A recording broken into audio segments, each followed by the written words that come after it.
Major difference between the two of them is Karoubi believes in maintaining the state socialism of Iran, whereas Mousavi really wants to push privatization. Both are talking about relaxing rules, making things a little bit more democratic, giving women a greater role in society, equalizing their role.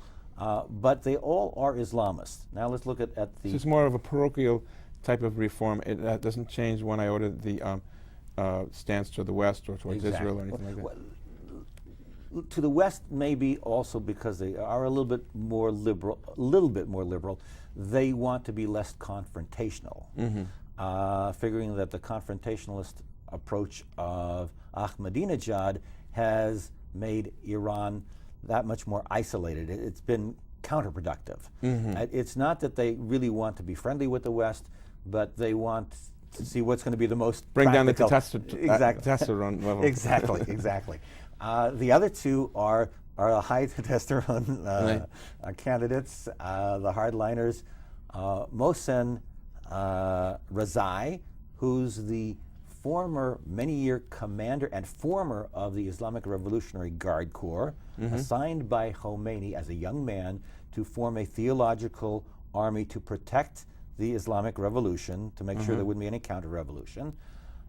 He is under indictment, by the way, from Interpol for his part in the 1994 AMIA bombing in Argentina that killed several hundred the Jewish Center? The Jewish Center. Yeah. He's under indictment for Interpol. If he leaves Iran, he will be arrested. That was Rezai. A horrible event. Yeah, absolute horrible event. That's Rezai.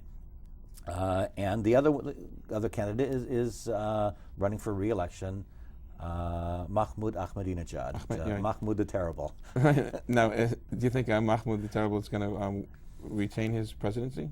The latest poll that I saw, based on a poll taken just about a week ago, was that, and again, polls are a little bit difficult because it really depends on who's doing the poll, etc.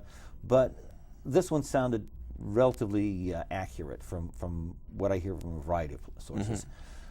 Put Mousavi right around 50%.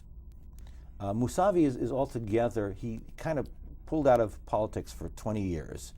Thought to run in 2005, but when Khatami ran, then he pulled out. And he is well thought of by the general Iranian population because he ran fairly efficiently Iran in a rather difficult situation at the end of the Iran-Iraq War, and he left office with a popular mandate. So when he decided to run and suggested that he was going to be a reformer, that really brought some excitement to the election. So you think he can oust the president? The incumbent? One second. Okay. This poll put him at roughly 50%. Oh, okay. Ahmadinejad at roughly 33%. Rezai at about 7-8%, and Karoubi at about 6%. Now, the way Iranian election law works is that if no one gets actually 50.1%, there's a majority, there is a runoff election. And it's pretty close, but we don't know what's going to happen. Back in 2005, there was a runoff election. That was Rafsanjani, the former president, running against Ahmadinejad, and Ahmadinejad won.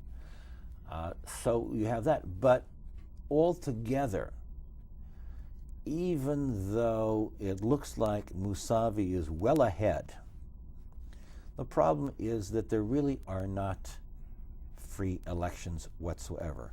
Things are very, very, very much rigged in Iran, and it's the supreme, we could really say in many ways, there is only one person that votes in Iran, and that's the supreme leader. If he decides that he wants Ahmadinejad, then 3/4 of the Iranian population can stand up and say, I voted for Mousavi. Why didn't he win? But at the end of the day, the ballots are going to come out saying Ahmadinejad, if that's what the supreme leader wants. There's no transparency as far as the counting of the votes? Okay. Votes disappear, new ballots. You're saying that it's really rigged? Chicago is whistle clean in comparison to Iran. Iran, wow. it's completely rigged. Wow. There's another aspect that is not generally realized. Iran puts out that you get 50%, 62% voter turnout. From independent sources, we know in the Majlis, the parliamentary elections of 2 years ago, between 6 and 8% voted.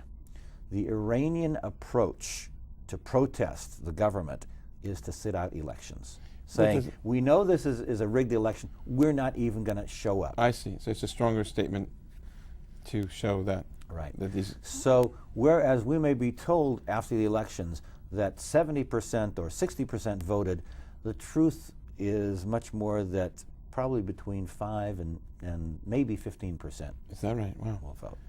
Now, you are the chairman for Americans for Democracy in the Middle East. Correct. And you're the only non-Muslim member of the National Council of Pro-Democracy Advocates. How do your colleagues, Muslim colleagues, relate to you? You're a rabbi, and you came up through the HUC, and you've been working in the conservative synagogues for quite some time. You're Jewish, and you're involved in Iranian politics. How do your colleagues relate to you? They welcome the fact that someone non-Muslim, someone Jewish, is willing to speak out on behalf of democracy, or the move to the thrust towards democracy in their homeland.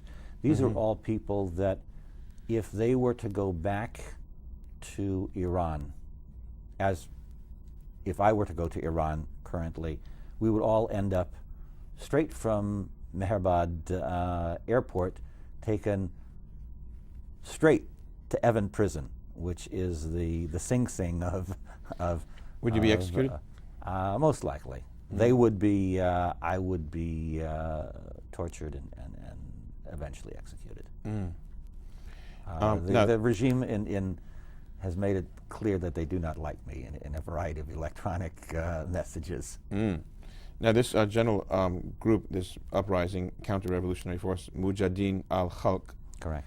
How have you worked with them, and now that you already acknowledged that you're in trouble with the mullahs? With the mullahs. I've written a lot over the last 5 years about Iran and Iraq, and also about the need to take the MEK, Mujahideen al-Khalq, off of the foreign terrorist organization list.